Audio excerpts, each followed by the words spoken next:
Entrepreneurship نہیں کرتے کیونکہ اس میں رسک ہے. تو ایسی سوسائٹی کو ہم کہیں گے کہ یہ لو رسک سوسائٹی ہے. اسی طریقے سے انویسٹمنٹ بھی کرتے ہیں تو ماڈسٹ انویسٹمنٹ کرتے ہیں, بزنس بھی کرتے ہیں تو لو اسکیل پہ بزنس کرتے ہیں. They don't want to take much risk. یعنی اگر کوئی بزنس مین کراچی کا ہے وہ کراچی میں بزنس کرے گا, لاہور جا کے بزنس نہیں کرے گا. کیوں؟ کیونکہ ہم لوگ لو رسک لوگ ہیں.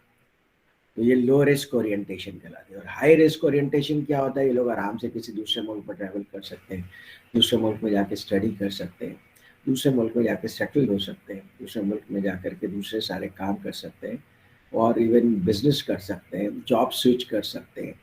تو یہ کیا ہے؟ ان کی اورینٹیشن ہائی رسک ہے, ہائی رسک لینا چاہتے ہیں اور ہائی رسک لے کر کے زیادہ سکسیزفل ہونا چاہتے ہیں.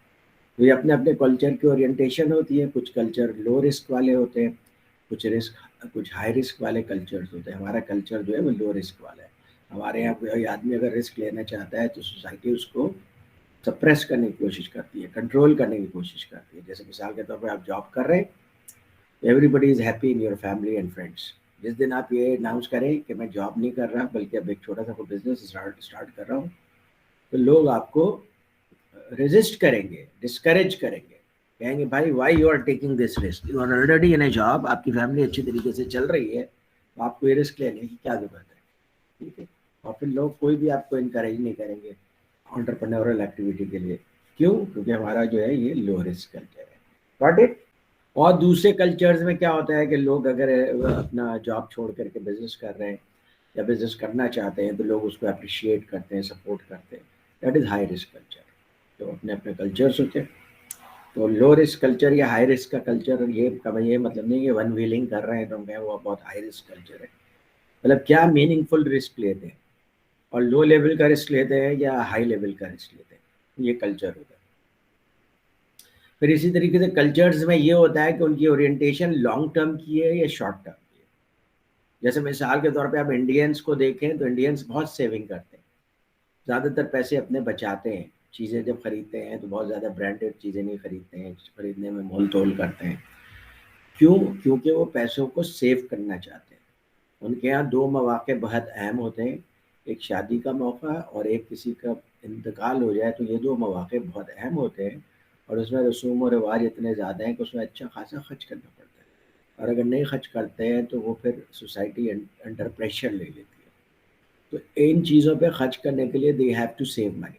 تو وہ بہت زیادہ سیو کرتے ہیں. تو ہم کہیں گے ان کی جو اورینٹیشن ہے یہ لانگ ٹرم ہے.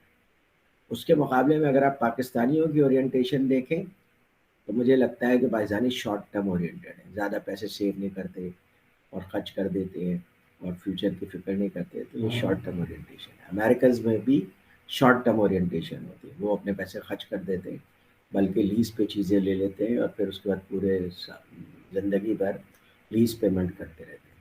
تو ان کا جو ہے وہ شارٹ ٹرم اورینٹیشن, وہ چاہتے ہیں کہ ابھی ہم انجوائے کریں, پیمنٹ فیوچر میں کریں, کوئی بات نہیں. ٹھیک ہے. You got it. کیونکہ یس کلچر. سر. ایک ہاں مثال یہ بھی ہے, جیسے اگر آپ فقیر کی مثال دیکھ لیں, اس کو آپ جتنا بھی پیسہ دے دیں اس کی وہ نیچر ویسی رہتی ہے کہ وہ ویسی رہتا ہے. اگر آپ کسی ماسی وغیرہ کو دیں تو وہ ایک ہی دن میں خرچ کر لیتے ہیں, سیونگس نہیں کرتے ہیں. یہ ہاں, فطرت ان کی ہوتی ہے. شارٹ ٹرم اورینٹیشن ہے. جی بالکل. کیوں خرچ کر دیتے ہیں؟ ان کو پتہ ہے کہ آج جیسے لوگ اور زیادہ موجود ہیں پاکستان میں, کل ان کو اور لوگ پیسے دے دیں گے, اس میں ان کو سیونگ کرنے کی ضرورت نہیں ہے. وہ شارٹ ٹرم اورینٹیشن یس ہے. سر. ٹھیک. یس سر. تو یہ بیسیکلی کلچرز کا مزاج ہوتا ہے. اور یہ کلچرز کو سمجھنے کے لیے چار بڑے بڑے ایلیمنٹس انہوں نے بتا دیے تھے کہ 4 ایلیمنٹس ہیں جن کے بیسس کے اوپر آپ کلچر کو انالائز کر سکتے ہیں. This is a good basis to analyse culture. تو آپ بھی کر سکتے ہیں. ٹھیک ہے. اچھا, اس کے بعد national culture and global management. جب آپ گلوبل لیول پہ کسی آرگنائزیشن میں کام کر رہے ہیں تو ایک آپ کا اپنا نیشنل کلچر ہے, اور ایک آپ گلوبل لیول پہ کام کر رہے ہیں تو گلوبل لیول پہ آرگنائزیشن کا ایک کلچر ہے. ان میں عام طور پہ ہارمنی ہوتی ہے, لیکن کہیں کہیں پہ ہارمنی نہیں ہوتی ہے. جیسے ابھی کرسمس کا موقع آ رہا ہے. اب کرسمس پہ جو ہے وہ لندن میں لوگ عام طور پہ میری کرسمس نہیں بولتے, کیونکہ میری کرسمس کا مطلب سے مسلمان ہرٹ ہوتے ہیں. تو مسلمانوں کا یہ ماننا ہے کہ حضرت عیسیٰ علیہ السلام اللہ تعالیٰ کے نبی ہیں, اور انسان ہیں، ٹھیک ہے، اور ان کو اٹھا لیا گیا تھا، واپس دنیا میں تشریف لائیں گے، باقاعدہ شادی کریں گے، پھر ان کا انتقال ہوگا۔ کرسچنز کا یہ بلیو ہے کہ حضرت عیسیٰ علیہ السلام نعوذ باللہ اللہ تعالیٰ کے بیٹے، اور صلیب پہ چڑھ کر کے انہوں نے تمام لوگوں کی مغفرت کا سامان کر دیا، یہ خود تکلیف اٹھا کر کے اب سارے کرسچنز کی مغفرت ہو گئی۔ تو 25 دسمبر کو بیسیکلی حضرت عیسیٰ علیہ السلام کی پیدائش کا ڈے سیلیبریٹ کرتے ہیں۔ تو ڈے سیلیبریٹ کس طرح کرتے ہیں؟ وہ کہتے ہیں کہ اللہ تعالیٰ کے یہاں بیٹا پیدا ہوا تھا، نعوذ باللہ۔ اب یہ ایک بہت بڑا ایمان کا مسئلہ ہے مسلمانوں اور کرسچن کے درمیان، ٹھیک ہے، ہم اس بات کو بالکل نہیں مانتے، اور کرسچنز کو اگر ہم یہ کہیں کہ ہم اس بات کو نہیں مانتے تو وہ کہیں گے ہم تو اس بات کو مانتے ہیں اور اس کے کچھ بھی بناتے ہیں۔ یہ بہت ڈیپ روٹڈ ڈفرینس ہے۔ اب آپ کا نیشنل کلچر ڈفرینٹ ہو گیا، یو کے کا نیشنل کلچر ڈفرینٹ ہو گیا، 25 دسمبر کو سیلیبریٹ کرتے ہیں۔ اب آپ کیا کریں کہ آپ ان کو میری کرسمس بولیں گے؟ میری کرسمس کا مطلب یہ ہوا کہ آپ جو ان کی ٹرینٹی ہے اس کی تصدیق کر رہے ہیں۔ مان کے لیے بہت شدید ترین خطرہ ہے۔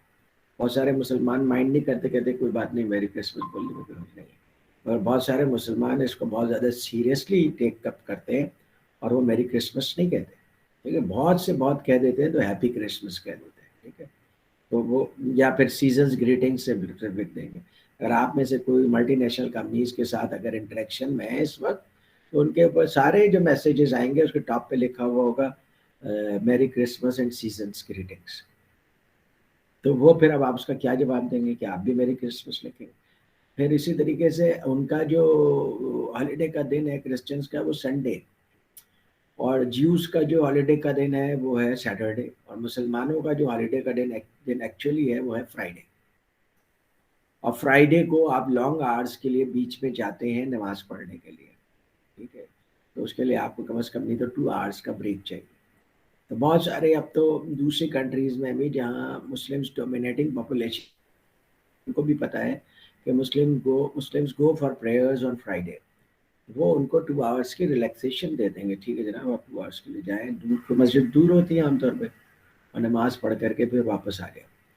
تو یہ اس وجہ سے کہ اب لوگ ایک دوسرے کو ایکوموڈیٹ کر رہے ہیں۔ وہاں پہ بہت سارے چرچز ایسے ہیں جنہوں نے مسلمانوں کو الاؤ کیا ہے کہ یہاں پہ چونکہ کرسچنس بہت کم آتے ہیں تو آپ لوگ اپنے فرائیڈے پریئرز یہاں پہ کر لیا کریں، کیونکہ ہمارا اگر ہوتا بھی ہے تو چھوٹا سا ایک مجمع ہوتا ہے اور وہ سنڈے کو آتا ہے۔ تو اس طرح سے بھی ایک دوسرے کے ساتھ کوآپریٹ کرتے ہیں۔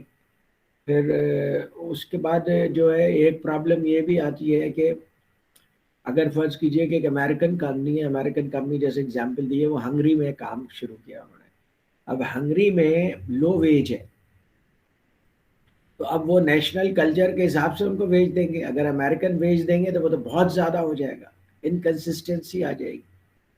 پھر ہنگری کے لوگوں میں ورک ایتھکس وہ نہیں ہے، ورک کلچر وہ نہیں ہے، کیونکہ وہ سوشلسٹ اکنامی کے لوگ ہیں، ابھی وہ کنورٹ ہو رہے ہیں، سمجھ رہے ہیں کہ کس طریقے سے کیپیٹلزم کام کرتی ہے، تو اس لیے جی کو وہاں پہ جو ہے وہ بہت زیادہ پرابلم آئی ایڈجسٹمنٹ کرنے میں۔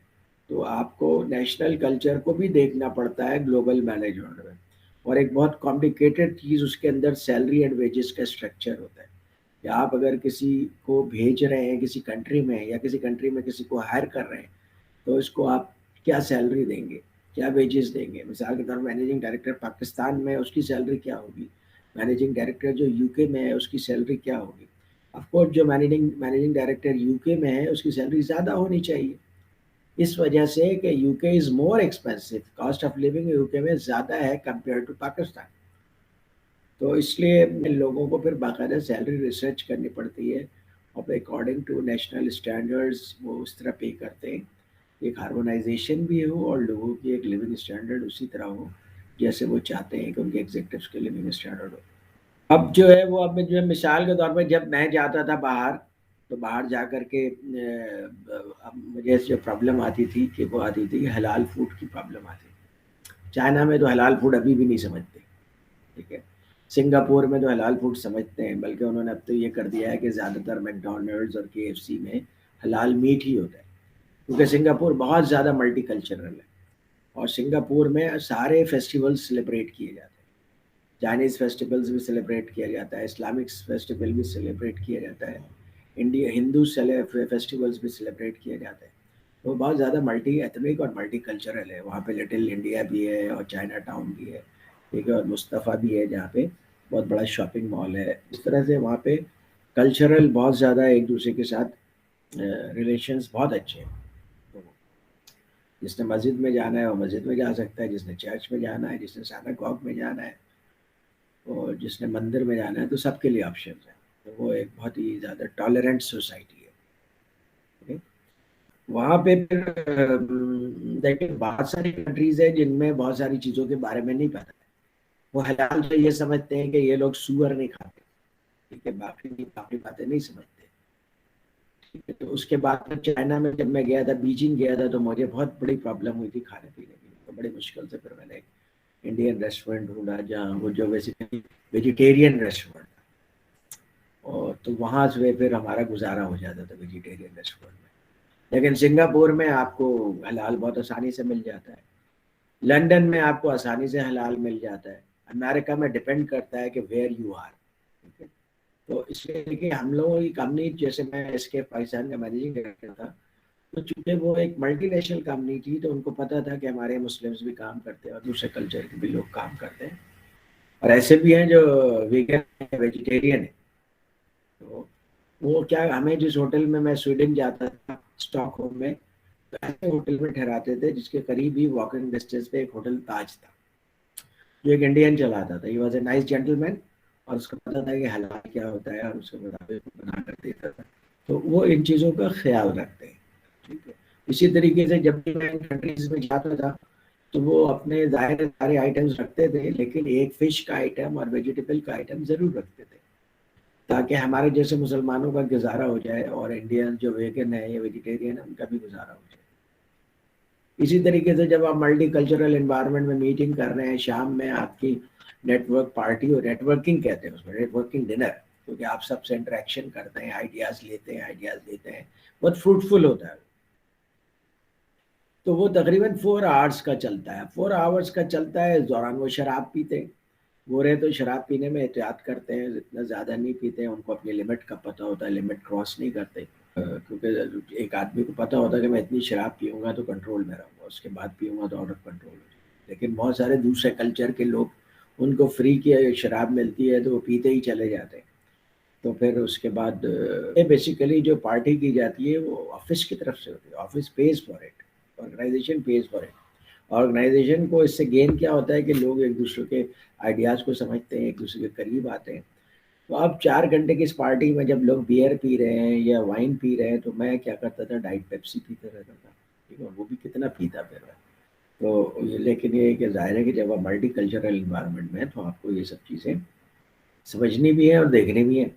ٹھیک, میں ایک دفعہ لندن میں ایک مندر میں بھی گیا, ٹھیک ہے, اور میں نے دیکھا کہ وہاں پہ کیا ہو رہا ہے, کس طرح کا ہو رہا ہے. تو پھر اسی طریقے سے آپ دیکھیں کہ میں نے آپ کو اپنا واقعہ اپلوڈ بھی کیا, ڈرنکن پرانس کا, پتہ نہیں آپ نے سنا ہے یا نہیں سنا ہے. ٹھیک ہے, ویڈیو اس کی میں نے ڈال دی ہے. وہ میرے ساتھ سنگاپور میں ہوا تھا. کہ سنگاپور میں جب ہم لوگ ایک پورٹ کے اوپر ایم ڈی میٹنگ ہو رہی تھی, تو وہاں پہ بہت سارے ڈشز رکھے ہوئے تھے. تو اس میں میرے لیے حلال جو ڈش تھی وہ ایک ویجیٹیبل تھا, اور دوسرا پرانس تھے. پرانس میں کھاتا ہوں, بعض مسلمان پرانس نہیں کھاتے.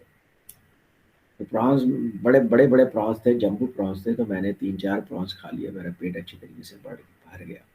اگلے دن مجھے سنگاپور کا مینیجنگ ڈائریکٹر کہہ رہا تھا, تم کیا کھا رہے تھے؟ میں نے کہا میں پرانس کھا رہا تھا. اور پرانس ہم لوگ کھاتے ہیں, سوکے. اس نے کہا تمہیں پتہ ہے یہ کون سے پرانس ہیں؟ میں نے کہا نہیں. کہنے لگا یہ بالکل چھوٹے جب ہوتے ہیں نا, پیدا ہوتے ہیں, تو ان کو شراب میں ڈال دیا جاتا ہے, اور وہی شراب پی پی کر وہ اتنے بڑے ہوتے ہیں. اسی لیے ان کو ڈرنکن پرانس کہتے ہیں. یہ ایک ڈیلیکیسی ہے یہاں کی. تو یہ سب چیزیں بھی ہوتی ہیں. پھر اس طرح بھی ہوتا ہے کہ جناب اگر جس دن میں رات میں وہاں پہ سویٹ ڈش کھا لیتا تھا, خاص طور پہ سویٹ ڈش میں وہ ریڈ وائن ضرور ڈالتے ہیں, یا تیرامیسو بھی کھا لیا, وہ بھی بہت اچھی سویٹ ڈش ہوتی ہے. تو جس دن رات میں مجھے بہت اچھی نیند آتی تھی, مجھے ہوٹلز میں نیند نہیں آتی اچھی, تو پھر میں سمجھ جاتا تھا کہ میں نے رات میں کوئی ایسی چیز کھا لی ہے جس کے اندر الکوہل ہوگا. تو اللہ تعالیٰ معاف کرے, کیونکہ وہ ہر چیز میں الکوہل ڈالتے ہیں, اور باہر سالن میں پور پاؤڈر ڈالتے ہیں. تو اس لیے آپ کے لیے وہاں پہ بچنا بہت مشکل ہے. ایک دفعہ میں وہاں پہ بریک فاسٹ کر رہا تھا, میں نے اس کو آملیٹ بنانے کے لیے کہا کہ آملیٹ کلین ہوتا ہے، تو آپ کو پتہ ہے کہ آملیٹ از آملیٹ، اور میں نے کہا ویجی آئل میں بنا.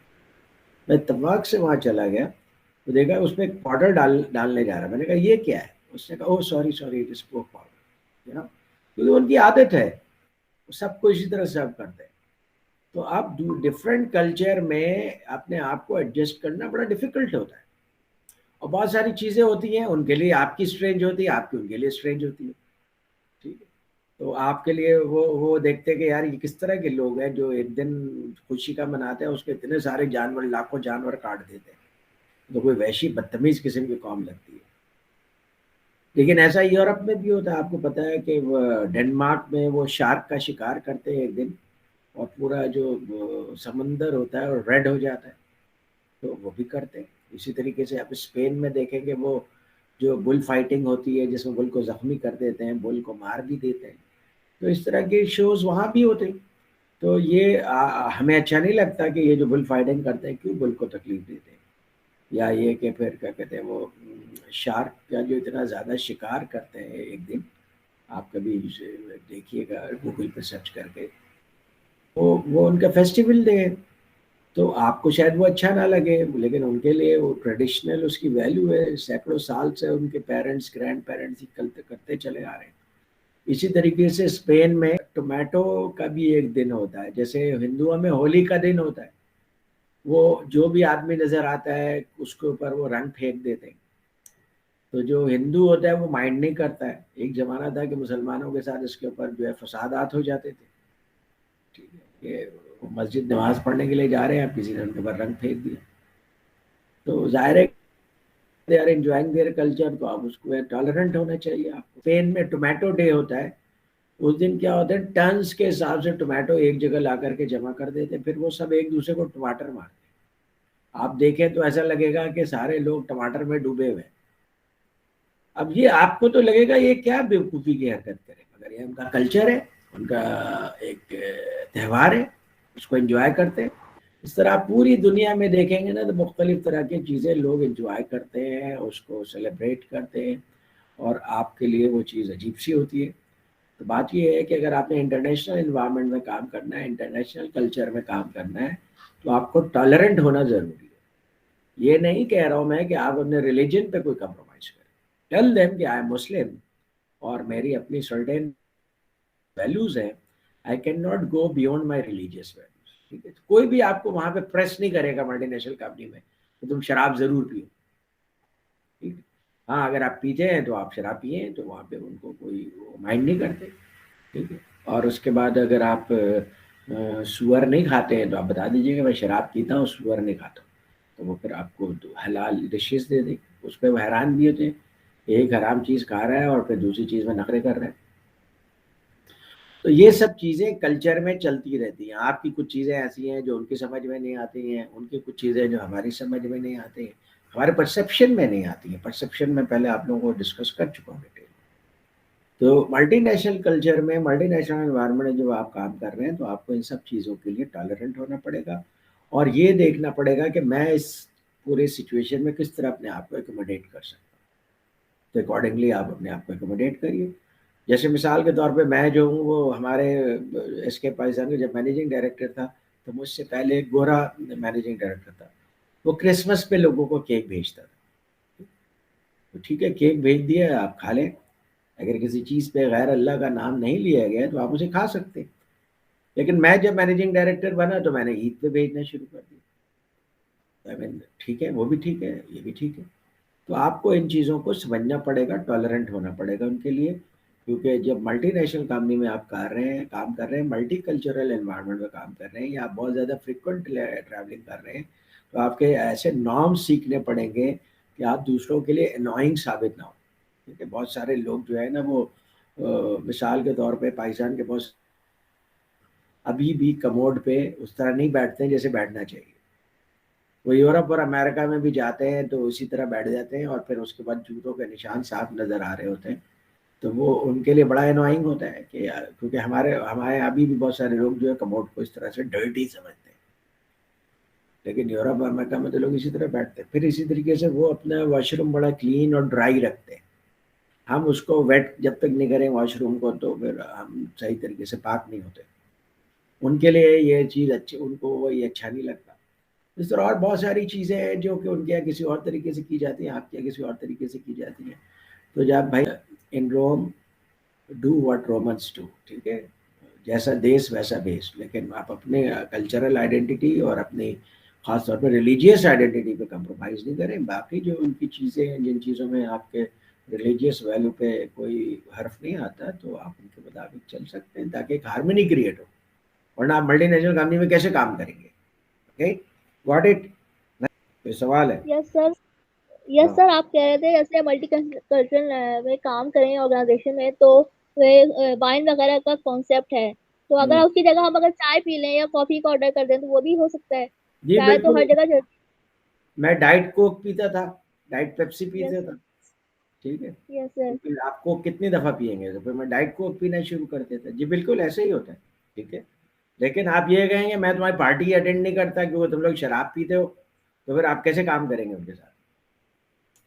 ٹھیک ہے، یس سر. آپ مت یس پیئیں. سر. Thank you. Yes sir. سر اس کا آلٹرنیٹیو لے لیں، آئس کریم لے لیں، چائے لے لیں، کافی لے لیں.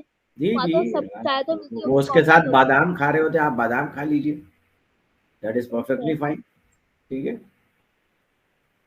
تو اب یہ جو ہے دنیا میں اسی طریقے سے یہ ہوتا ہے کہ سیلف مینج ٹیمز بننا شروع ہو گئی ہیں. اب جو ہے نا لیڈرشپ کی بجائے، کیونکہ آرگنائزیشن کے پروسیسز بہت اسٹرانگ ہو گئے ہیں، سسٹمز بہت اسٹرانگ ہو گئے ہیں، تو کوئی ایک پروجیکٹ دے دیتے ہیں یا کوئی ایک ایریا دے دیتے ہیں، اس کی ایک ٹیم بنا دیتے ہیں.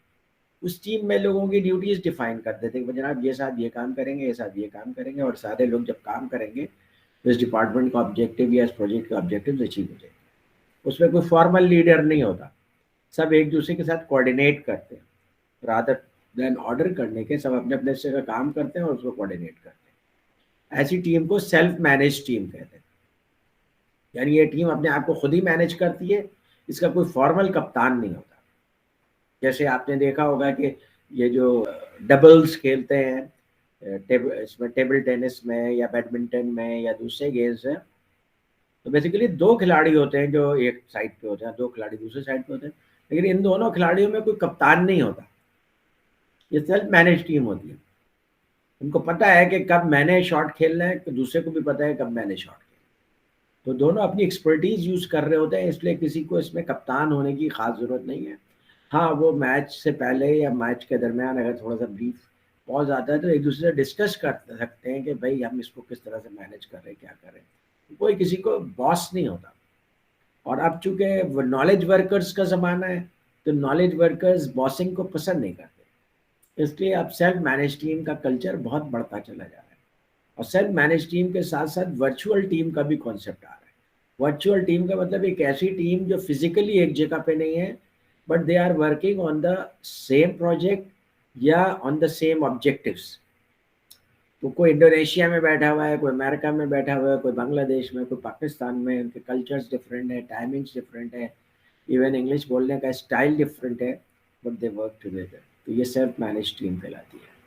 اور پھر یہ جو بھی دیکھتے ہیں آئی بی ایم وغیرہ کہ اپنے گلوبل امپلائیز میں سے ہمارے کون سا بیسٹ فٹ امپلائی ہے.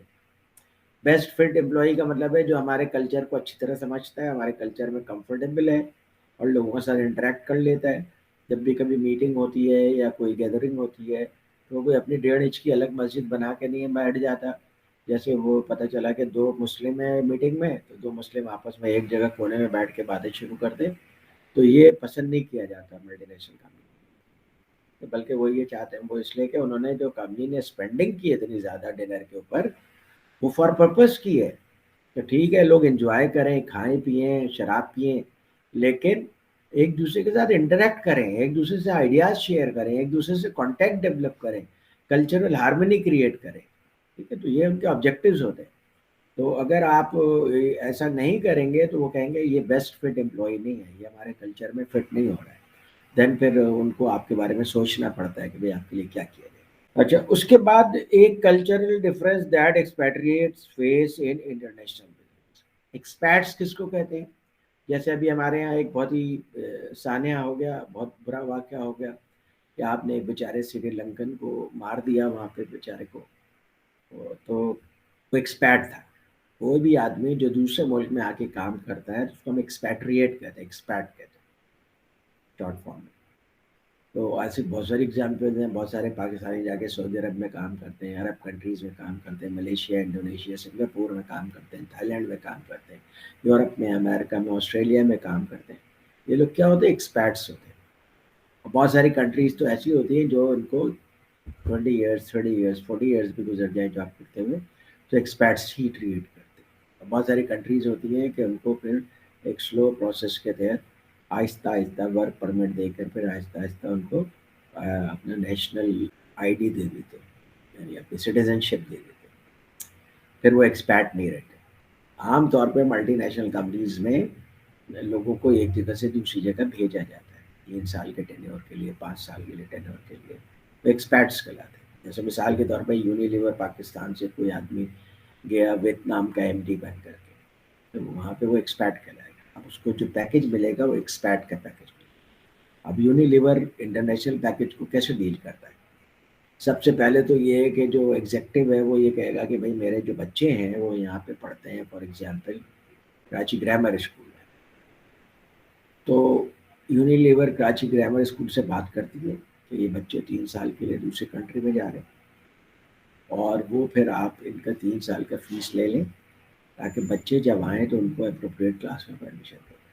ٹھیک ہے, یہ ایک ایگزیکٹو نے جو نیگوشیٹ کیا تھا, میں اس کے بارے میں آپ کو بتاؤں. پھر ایگزیکٹو نے کہا کہ ویتنام میں وہ اسٹینڈرڈ آف ایجوکیشن نہیں ہے, پھر ویتنامیز میں میرے بچے پڑھیں گے تو وہ بڑی پرابلم ہوگی. تو یونیلیور نے ان کے بچوں کو یو کے میں بورڈنگ میں ایڈمیشن کرا دیا 3 سال. پھر اس کے بعد وہ یہاں سے ویتنام جا رہا تھا تو ظاہر ہے 3 سال کے بعد اس نے واپس آنا تھا.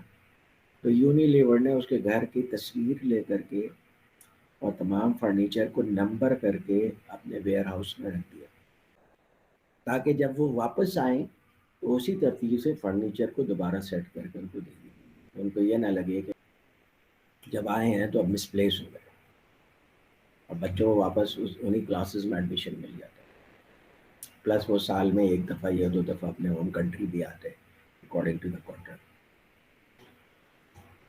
پھر ان کو ویتنام کے حساب سے سیلری دی جاتی ہے, ایکسپیٹ کی سیلری دی جاتی ہے. ایکسپیٹ کی سیلری ریگولر سیلری سے زیادہ ہوتی ہے. پھر وہاں پہ آپ کو گھر دیا جاتا ہے, کیونکہ جو لوگ وہاں پہ کام کرتے ہیں ان کے تو اپنے گھر ہوتے ہیں. لیکن کوئی آدمی دوسرے کنٹری سے آتا ہے تو اس کو گھر چاہیے, گھر دیتے ہیں. سیکورٹی کی ضرورت ہوتی ہے تو سیکورٹی دیتے ہیں, گاڑی کی ضرورت ہوتی ہے تو گاڑی دیتے ہیں, ڈرائیور کی ضرورت ہوتی ہے تو ڈرائیور دیتے ہیں. تو یہ ساری چیزیں نیگوشیٹ کر کے ہیومن ریسورس سے کوئی اچھی ملٹی نیشنل کمپنی میں پھر آپ ایک کنٹری سے دوسری کنٹری میں جاتے. اس کے باوجود بھی فیملیز کو ایشوز آتے ہیں. سب سے پہلا ایشو تو یہ آتا ہے کہ کلچرل شاک آتا ہے. یہاں پہ آپ کے بچے ایک کلچر میں کمفرٹیبل ہیں, آپ کی وائف ایک کلچر میں کمفرٹیبل ہے, اچانک آپ دوسرے کلچر میں چلے. ان لوگوں کے کام کرنے کے, کھانے پینے کے طریقے ہیں, ان کے جو فیسٹیولز ہیں وہ ڈفرینٹ ہیں. اور یہاں پہ آپ کی بیگم کا ایک سرکل ہے جو ان کے ساتھ کافی پینے جاتی ہیں کافی شاپ میں, یا شاپنگ کرنے جاتی ہیں, یا شام میں کلب میں ملتی ہیں.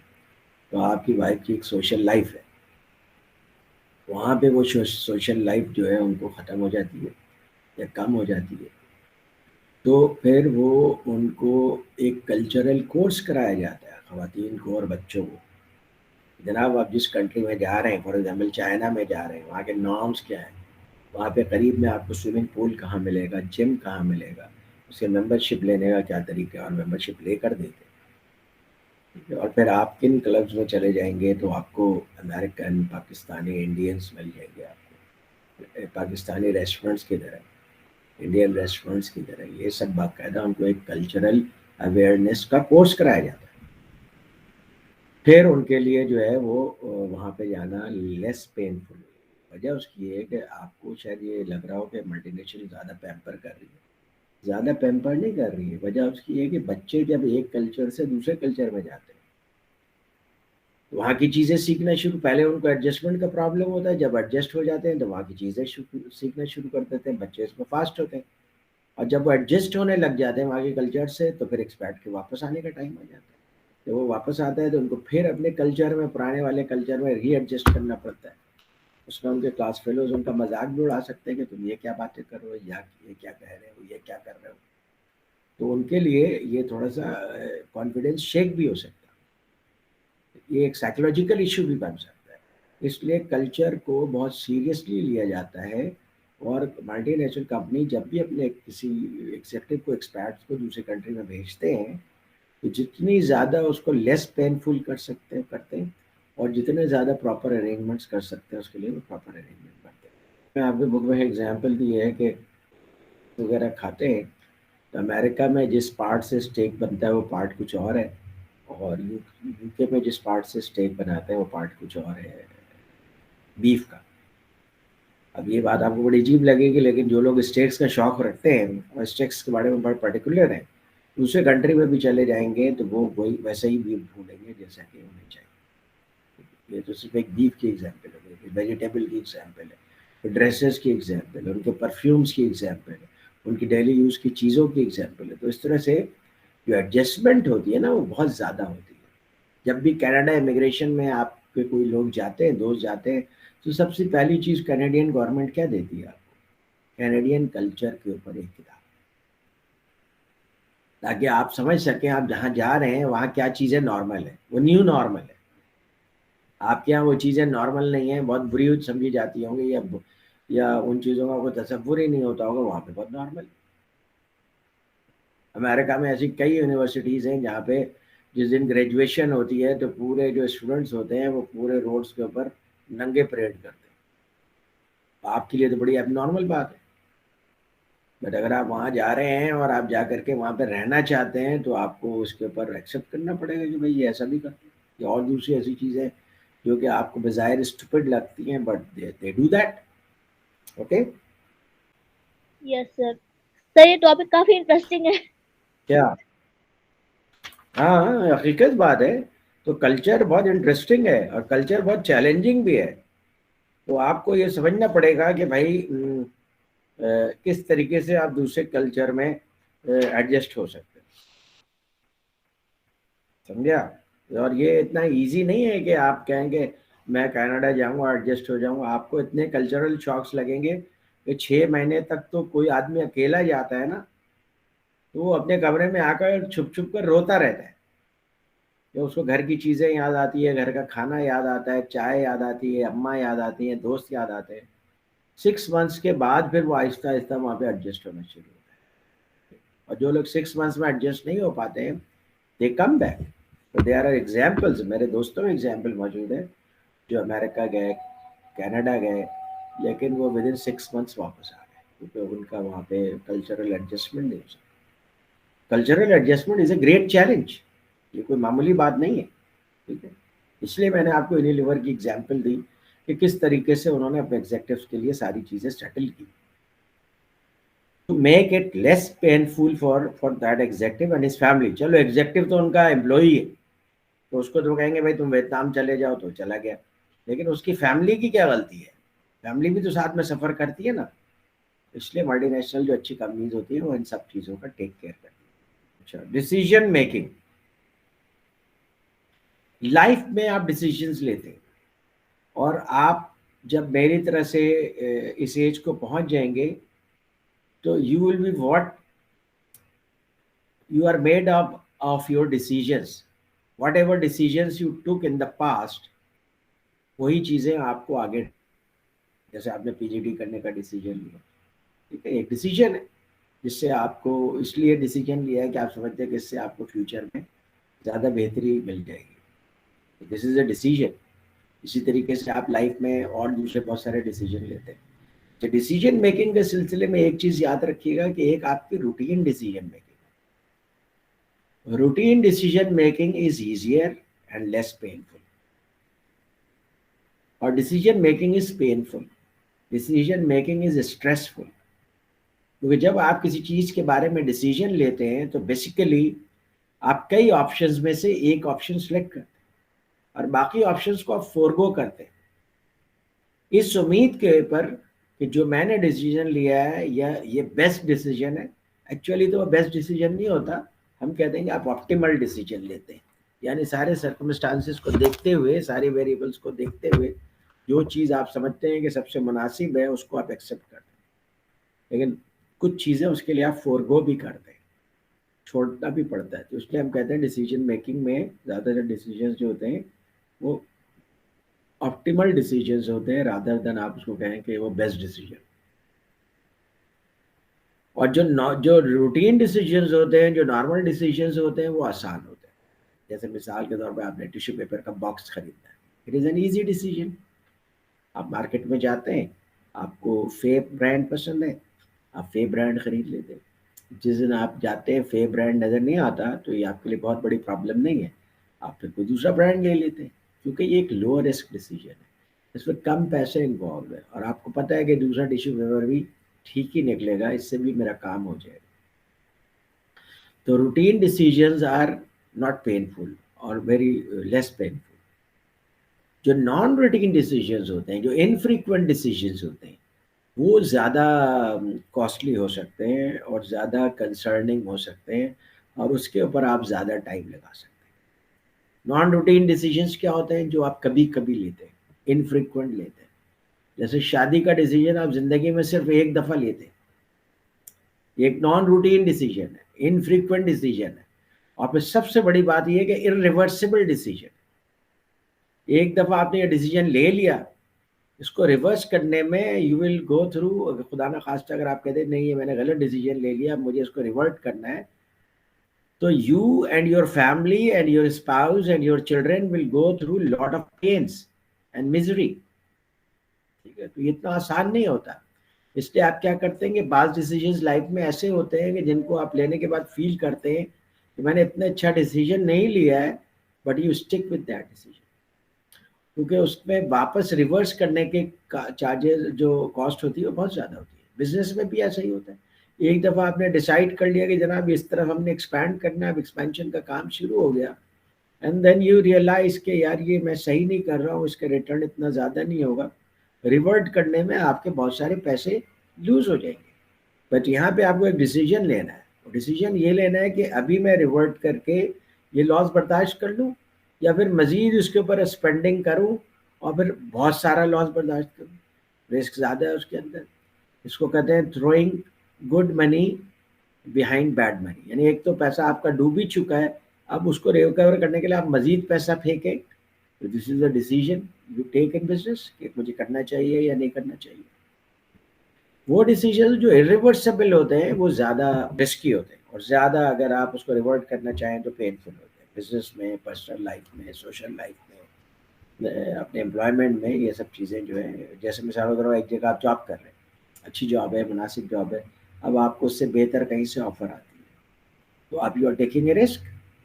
ٹھیک ہے، اگر خدا نہ خواستہ وہاں پہ آپ ایڈجسٹ نہیں ہو سکے اور وہاں پہ آپ فائر ہو گئے اور پرانی کمپنی میں بھی واپس نہیں جا سکے، پھر کیا کہیں گے کہ آئی ٹوک اے بیڈ ڈیسیجن. لیکن جس وقت آپ یہ کہیں گے اس وقت آپ بیسیکلی اس کی کاسٹ بیئر کر رہے ہوں گے، اس کے ریپرکشنز کو فیس کر رہے ہوں گے.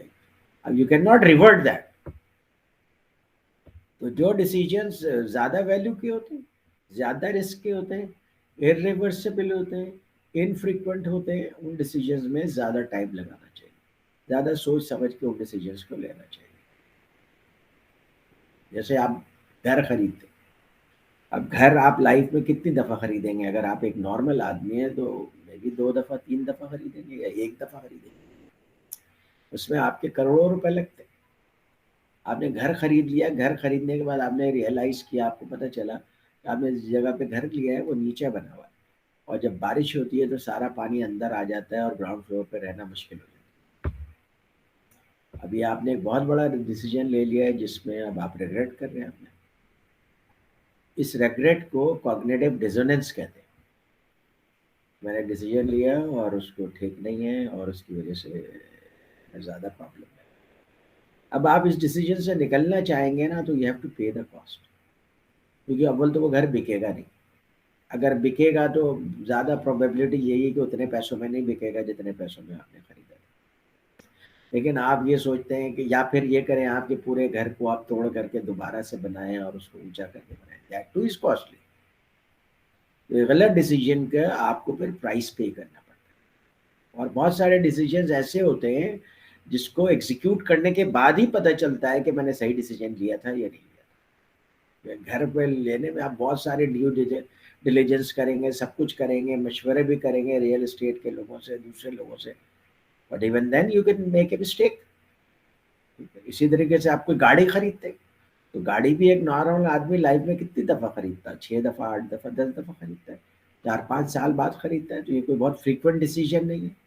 اسی لیے آپ جب گاڑی خریدنے جاتے ہیں تو کسی میکینک سے بھی مشورہ کرتے ہیں, اپنے کسی فرینڈ سے بھی مشورہ کرتے ہیں جس کا گاڑیوں کا کام ہوتا ہے, اور پھر سوچ سمجھ کے گاڑی خریدتے ہیں.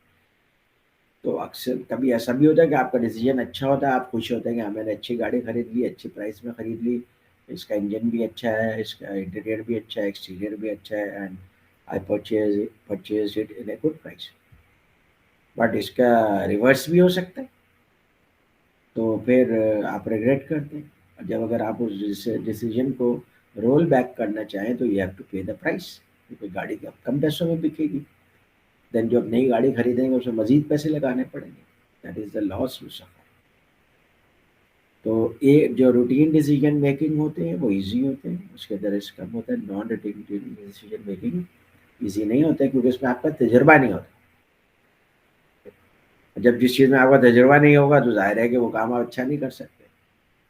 اسی لیے جو آپ کو مشورہ دیا جاتا ہے وہ یہ مشورہ دیا جاتا ہے کہ جب آپ بڑے ڈیسیجنس لیں, جیسے شادی کر رہے ہیں یا گھر خرید رہے ہیں یا گاڑی خرید رہے ہیں, اپنے بڑوں سے مشورہ کریں. اس کا کم از کم ایک ایڈوانٹیج تو یہ ضرور ہوتا ہے کہ اگر وہ غلط بھی ہو جائے تو کوئی آپ کو رسوا نہیں کرے گا. اور یہی چیز, یہ جو میں آپ کو پرسنل لائف کے لحاظ سے بتا رہا ہوں, یہی چیز اپلیکیبل ہے بزنس میں بھی. بزنس میں آپ مینیجر ہیں تو بیسیکلی آپ ڈیسیجنز لیتے ہیں, بڑے بڑے ڈیسیجنز لیتے ہیں. بھائی یہ ڈیزل جنریٹر خریدنا ہے یا نہیں خریدنا ہے, یہ ایک بڑا ڈیسیجن. یہ بوائلر لگانا ہے یا نہیں لگانا ہے, یہ بڑا ڈیسیجن ہے, اس کے اندر کروڑوں روپے لگتے ہیں. اور آپ روزانہ یہ ڈیسیجن نہیں لیتے, کبھی کبھی یہ ڈیسیجن لیتے. یہ پروجیکٹ کرنا ہے یا نہیں کرنا ہے, کتنے اسکوپ میں کرنا ہے, کتنے کاسٹ میں کرنا ہے, کتنے کاسٹ میں یہ ہو بھی جائے گا یا 3 سال میں پرائس ایسکلیٹ ہوگی. یہ سب ڈیسیجنس ہیں. اور ڈیسیجن آپ نے لے لیا ایز اے مینیجر, جب آپ ایگزیکیوٹ کرنے جائیں گے تو آپ کے سامنے نئی ریئلٹیز آئیں گی. آپ نے جتنا بھی اینٹیسپیٹ کر لیا ہوگا لیکن آپ کے سامنے سرپرائزز آئیں گے. ٹھیک ہے, تو آپ کو جو چیف ایگزیکٹو کو جو زیادہ پیسے دیے جاتے ہیں وہ اسی بات کے دیے جاتے ہیں کہ وہ کوالٹی ڈیسیجن میکنگ کریں. جس آدمی کے اندر یہ صلاحیت ہوتی ہے کہ اچھی کوالٹی کا ڈیسیجن لے سکتا ہے وہ چیف ایگزیکٹو مٹیریل ہے. ٹھیک ہے. اچھا, جب آپ ڈیسیجن لیتے ہیں تو ڈیسیجن اگر آپ اسٹرکچرڈ انوائرمنٹ میں لے رہے ہیں تو decision making is very easy. Structured environment کیا ہے؟ آپ کے سامنے کوئی آتا ہے کہ مجھے لیو دے دو 5 دن کی, آپ مینیجر ہیں, اب آپ کے پاس پالیسیز ہیں, پروسیجرز ہیں, گائیڈ لائنز ہیں, آپ کو اچھی طرح پتہ ہے کہ یہ 5 days کی لیو کے لیے ایلیجیبل ہے یا نہیں, اس کی لیو اتنی ہے بھی یا نہیں ہے. اگر ہے اور آپ سمجھتے ہیں کہ ہاں بھائی کام کو مینیج کر لیں گے تو آپ اسے لیو پہ بھیج دیتے ہیں. ہو سکتا ہے تھوڑی بہت پرابلم آ جائے اس کی جانے سے, بٹ یو کین مینیج. تو یہ روٹین ڈیسیجنز ہیں اکارڈنگ ٹو سسٹم ہے, اس کے اندر کوئی اتنی زیادہ کمپلیکسٹیز انوالو نہیں ہے.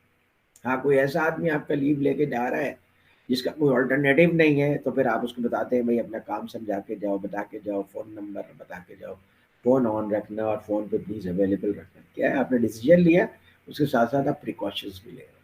یہ ایک اسٹرکچرل ڈیسیجن ہے, یہ اکارڈنگ ٹو کمپنی پالیسی آپ ڈیسیجن لے رہے ہیں. اس کے لیے آپ کو کوئی بھی ہولڈ نہیں کرے گا کہ بھائی رسپانسبل نہیں کرے گا, nobody will hold you responsible for this کہ آپ نے چھٹی پہ کیوں بھیجا اس کو, in most of the cases. دوسرے ڈیسیجنز جو ہوتے ہیں وہ semi structural decision. Semi structural decision یہ وہ ہوتے ہیں جن کے اندر پالیسیز پروسیجرز کچھ تو ہوتے ہیں لیکن کچھ آپ نے اپنا دماغ لگانا ہوتا ہے, انٹیوشن لگانا ہوتا ہے. جیسے پروجیکٹ کے اندر آپ نے بوائلر ایکس برانڈ کا خریدنا ہے یا وائی برانڈ کا خریدنا ہے, ڈیزل جنریٹر ایکس برانڈ کا خریدنا ہے یا وائی برانڈ کا خریدنا ہے, یہ کانٹریکٹر اے کو دینا ہے یا کانٹریکٹر بی کو دینا ہے. اس میں آپ کو کانٹریکٹر کے بارے میں جتنی بھی آپ نالج لے سکتے ہیں آپ لیتے ہیں, لیکن جب وہ ایکچولی ایگزیکیوٹ کرتا ہے تب آپ کو پتہ چلتا ہے کہ وہ کانٹریکٹر کیسا ہے, یا ڈیزل جنریٹر جب آپ ایکچولی رن کرتے ہیں تب پتہ چلتا ہے کہ وہ کیسا ہے. تو بزنس ڈیسیجنس کے متعلق ایک جو رول ہم کہتے ہیں وہ یہ ہے کہ you will never be fired for purchasing an I B M.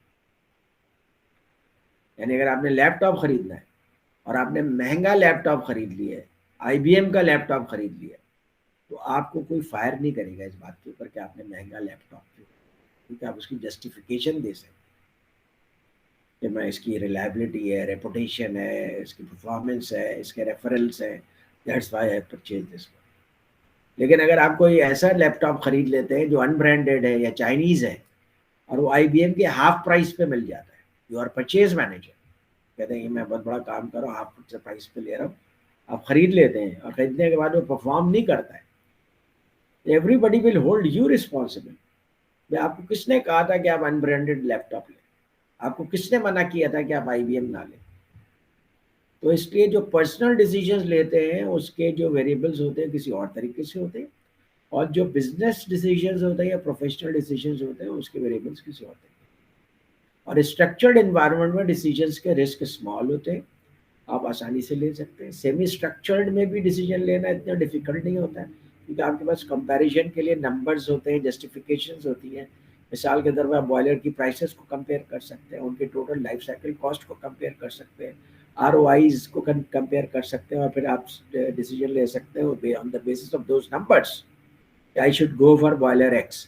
اور جب اگر آپ سے کوئی پوچھے کہ بھائی آپ نے یہ بوائلر کیوں، تو you will be having proper justification کہ میں نے یہ پورا کچھ پریزنٹ کیا تھا بورڈ کے سامنے، بورڈ نے سارے فیکٹس اینڈ فیگرز دیکھے تھے اور بورڈ نے اسے اوکے کیا. تو کیا ہے، آپ اپنے ڈیسیجن کو سیکیور کرتے ہیں، اپنے آپ کو سیو کر لیتے ہیں. ایک ڈیسیجن لیا جاتا ہے وہ انسٹرکچرڈ انوائرمنٹ.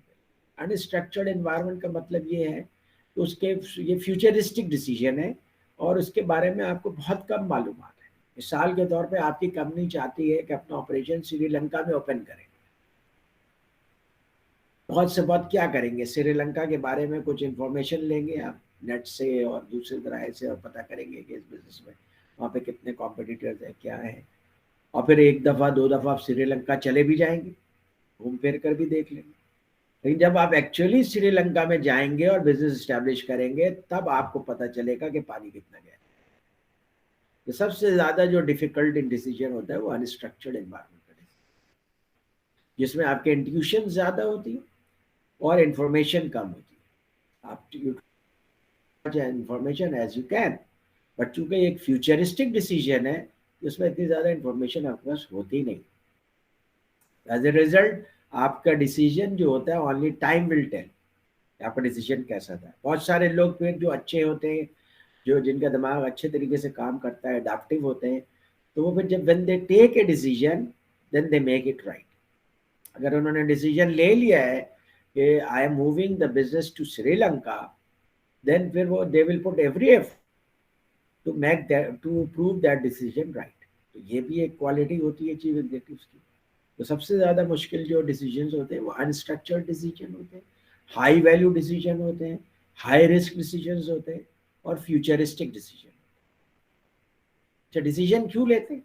ڈیسیجن اس لیے لیتے ہیں کہ کوئی اپرچونیٹی ہوتی ہے یا کوئی پرابلم ہوتا ہے، اس پرابلم کو آپ سالو کرنا چاہتے ہیں. میں نے یہ کوٹ خریدا، میں نے یہ کوٹ کیوں خریدا؟ کیونکہ ایک پرابلم ہے کہ سردیاں آ گئی ہیں، اب سردیاں آ گئی ہیں تو مجھے گرم کپڑے چاہیے. اب گرم کپڑے میں میرے پاس بہت سارے آپشنس تھے، ان سارے آپشنس کو ایویلیویٹ کرنے کے بعد میں نے یہ کوٹ خریدا. Decision making. تو سب سے پہلے کوئی اپرچونیٹی ہوتی ہے جس کو آپ کیپٹلائز کرنا چاہتے ہیں، یا کوئی پرابلم ہوتا ہے جس کو آپ سالو کرنا چاہتے ہیں. اب جب آپ پرابلم کو سالو کرنا چاہتے ہیں تو ایک بزنس سچویشن میں آپ کو پتہ ہونا چاہیے کہ پرابلم کا اسکوپ کیا ہے، کیونکہ پرابلم کا اسکوپ آپ جتنا بڑھاتے چلے جائیں گے وہ بڑھتا چلا جائے گا. لیکن آپ کو اس کو ایک باؤنڈیڈ ریشنلٹی کے ساتھ ایک ایسے اسکوپ میں رکھنا ہے جو مینیجیبل ہو، ریزنیبل ہو اور ریئلسٹک. تو آپ ڈیفائن کریں گے، مثال کے طور پہ آپ کا پرابلم ہے، اب اس پرابلم کے کئی سولوشنز ہیں. ایک سولوشن تو یہ ہے کہ اس پمپ کو نکال کر پھینک دیں، نیا پمپ خرید لیں، but that is very expensive. آپ کی کمپنی کہتی ہے نہیں بھائی اتنا ہم افورڈ نہیں کر سکتے، اسی کو کچھ کرو. اب پھر آپ دیکھتے ہیں کہ اس کے اوپر میں ریپیئر کیا کر سکتا ہوں. آپ کو پتہ چلتا ہے کہ مجھے شافٹ چینج کرنی پڑے گی، الائنمنٹ کرنی پڑے گی،